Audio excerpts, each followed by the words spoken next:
আসসালামু আলাইকুম প্রিয় শিক্ষার্থীবৃন্দ, গ্রিন একাডেমির এই ভিডিওতে সবাইকে স্বাগত জানাচ্ছি। শিক্ষার্থীবৃন্দ, আজকে কথা বলবো সপ্তম শ্রেণীর গণিত অনুশীলনী 1.2 এর প্রথম পর্ব নিয়ে। শিক্ষার্থীবৃন্দ, 1 নম্বর প্রশ্ন দেওয়া আছে যে 289/361 এর বর্গমূল কত। মানে এই যে ভগ্নাংশের সংখ্যাটা, এটার বর্গমূল কত হবে সেটা। তাহলে আমাদের এখানে 4টা অপশন দেওয়া আছে, 4টা অপশন কোনটা হবে সেটা আমাদের বের করতে হবে। তাহলে আমাদেরকে এই সঠিক উত্তর খুঁজে বের করার জন্য এই ভগ্নাংশের যে বর্গ সংখ্যা এটাকে কিন্তু করতে জানতে হবে।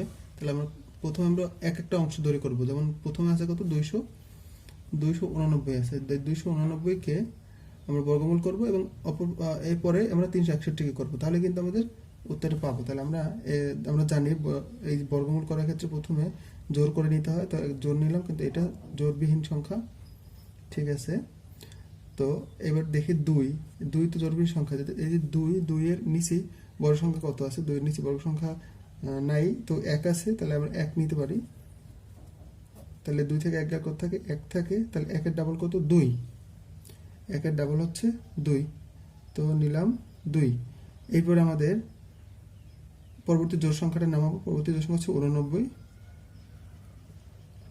আচ্ছা, 189। এখন 2 এর সাথে কোন সংখ্যা যোগ করব? 2 এর সাথে কোন সংখ্যা যোগ করলে 189 হবে? এখন 2 এর সাথে যোগ করব, মানে হলো 2 এর সাথে যদি আমরা 5 বসাই তাহলে 25 হইলো। তাহলে 25 সাথে কিন্তু 25 দিয়ে গুণ করতে হবে, সেটা আমরা আগের অঙ্কগুলোতে জানছি। তো সেক্ষেত্রে আমরা কোন সংখ্যাটা নিব এখানে? শিক্ষার্থীবৃন্দ, আমরা যদি এখানে 7 নেই তাহলে কত হলো? 27।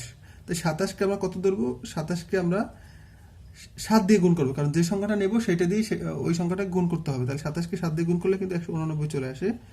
তাহলে 189, তাহলে 0, তাহলে কত? 17 হইল উপরে। এখন আমরা তাহলে একটা পেয়ে গেলাম।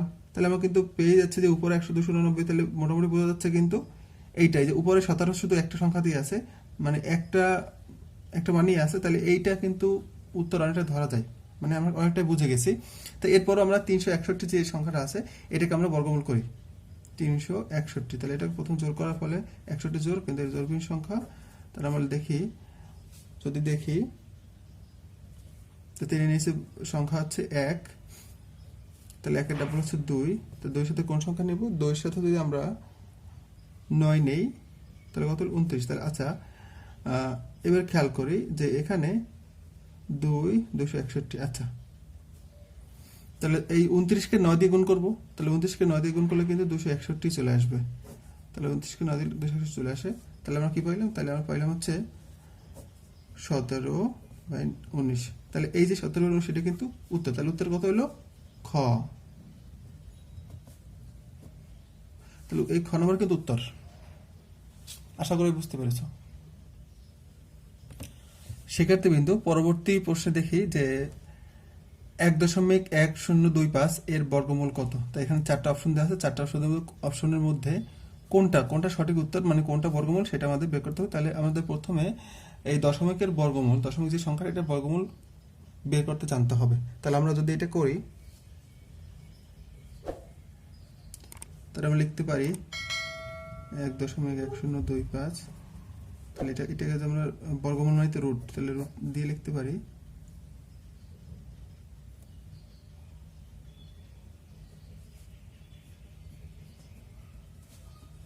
এটা তো আমরা বর্গমূল করবো। আচ্ছা, তাহলে আমরা লিখতে পারি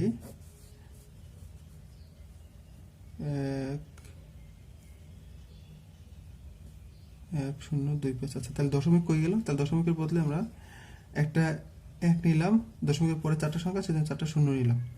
এভাবে আমরা দশমিকটা তুলে ফেললাম। আচ্ছা, তাহলে আমাদের এবারে আমরা তাহলে এখানে ভগ্নাংশের একটা লব একটা হর, তাহলে ভগ্নাংশের লবের বর্গমূল বের করলাম আমরা, তারপর হরের বর্গমূল বের করে ফেলবো। আচ্ছা, যদি আমরা লবেরটা করি আগে।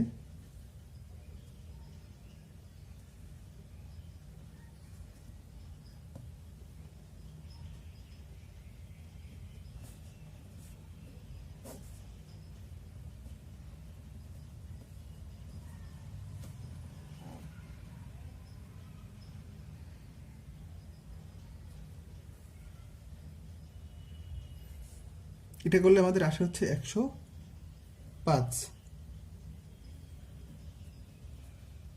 আচ্ছা, এই লবের বর্গমূল যদি আমরা করি, আমাদের লবের বর্গমূল আসতেছে 105। তাহলে হর সমান হচ্ছে 10,000। 10,000-এর বর্গমূল যদি আমরা করি, সবাই জানি 10,000 বর্গমূল মানে হচ্ছে 100।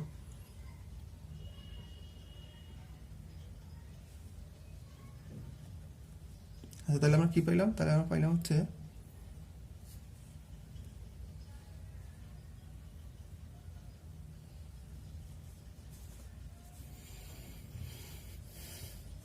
সুতরাং 105/100। আচ্ছা, এই 105 মানে উপরেরটা কিন্তু লব বড়, হর ছোট। তাহলে সেক্ষেত্রে যদি আমরা ভাগ করি, এটা যদি আমরা ভাগ করি 105-কে, তাহলে আমাদের পাচ্ছি হচ্ছে একবার 100 যাচ্ছে, তাহলে 5, তাহলে দশমিক নিলাম, তো দশমিকের বদলে একটা শূন্য, তাতে হচ্ছে না। তাহলে আবার একটা শূন্য নিলাম, তারপর এখানে একটা শূন্য নিলাম, তাহলে 500, তাহলে 5 বার যাচ্ছে 500, তাহলে হয়ে গেল। আচ্ছা, তাহলে আমরা কি পেলাম? 1.05। তাহলে 1.05 যেটা আছে সেটা উত্তর তাহলে কত হবে? এই যে আমরা 1.05, তাহলে গ নাম্বার, তাহলে উত্তর কত? তাহলে উত্তর গ।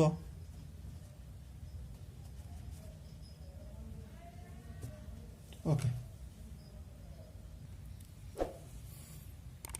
এর পরবর্তী প্রশ্ন যদি আমরা দেখি যে একটি মূলদ সংখ্যা হলো, মানে এখানে 3টি সংখ্যা দেওয়া আছে, 0, 5 এবং 5/2। মানে এই যে সংখ্যা 3টা দেওয়া আছে, যে এর মধ্যে কোনটি মূলদ সংখ্যা সেটা বের করতে হবে। এখানে কি 1 নম্বরটা মূলদ সংখ্যা, নাকি 2 নম্বরটা, নাকি 2 ও 3 নম্বরটা, নাকি তিনটাই? তাহলে আমাদের সেটা বের করতে হবে। এখন শিক্ষার্থীবৃন্দ, এক্ষেত্রে আমাদের জানতে হবে যে মূলদ সংখ্যা কোনগুলো। তাহলে আমরা যদি দেখি যে 0 সকল স্বাভাবিক সংখ্যা ও ভগ্ন সংখ্যা মূলদ সংখ্যা, তাহলে 0, তাহলে 0 আছে, তাইলে 0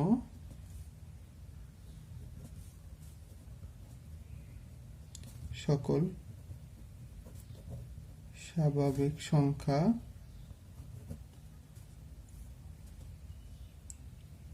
ও ভগ্নাংশ সংখ্যা মূলদ সংখ্যা। ওকে, তাহলে এই যে ব্যাখ্যার আলোকে, যে 0 সকল স্বাভাবিক সংখ্যা, ভগ্নাংশ সংখ্যা, তাহলে 0 হচ্ছে এটা, তাহলে স্বাভাবিক সংখ্যা হচ্ছে 5, এবার ভগ্নাংশ সংখ্যা এই যে এই 5/2 যে সংখ্যাটা, এটা ভগ্নাংশ সংখ্যা। তাহলে কিন্তু আমরা সবগুলোই কিন্তু মূল সংখ্যা দেখতে পাচ্ছি। তাহলে এখানে যে সংখ্যাগুলো আছে সবগুলো মূল সংখ্যা। তাহলে আমাদের উত্তর হবে যে ঘ নাম্বার, যে 1, 2, 3, এটা হচ্ছে উত্তর।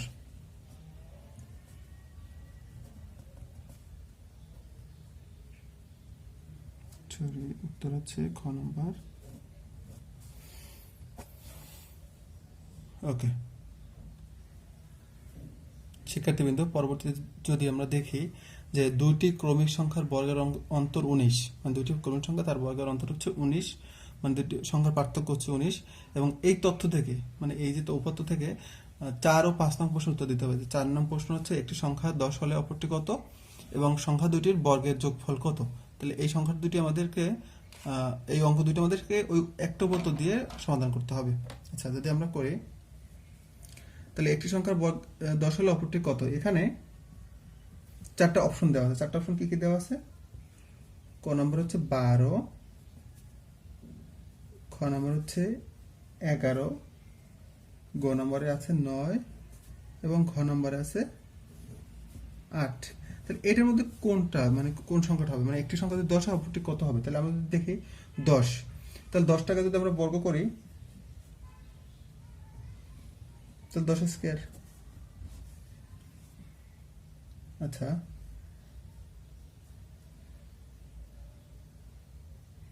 এবং যদি আমরা 9কে করি,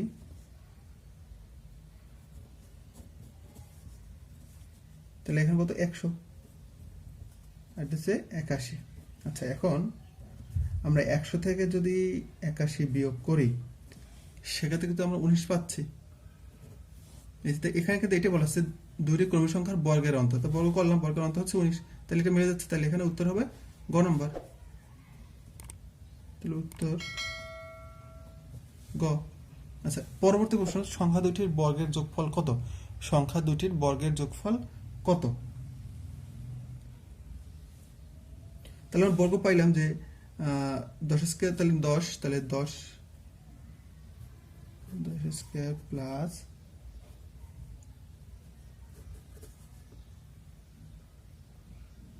9 স্কয়ার।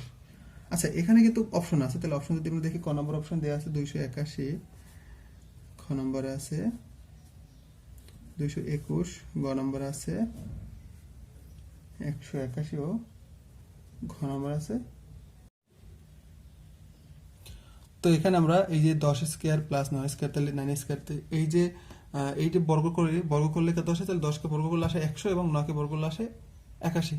তাহলে এই 100 আর 81 যোগ করলে 181 আসে। তাহলে এবারে দেখি অপশনে 181 কোনটা আছে, এই যে গ নম্বরে 181 আছে, তাহলে আমাদের উত্তর হবে 181 গ নম্বর। তাহলে গ নম্বর এই 5 এর উত্তর হচ্ছে গ।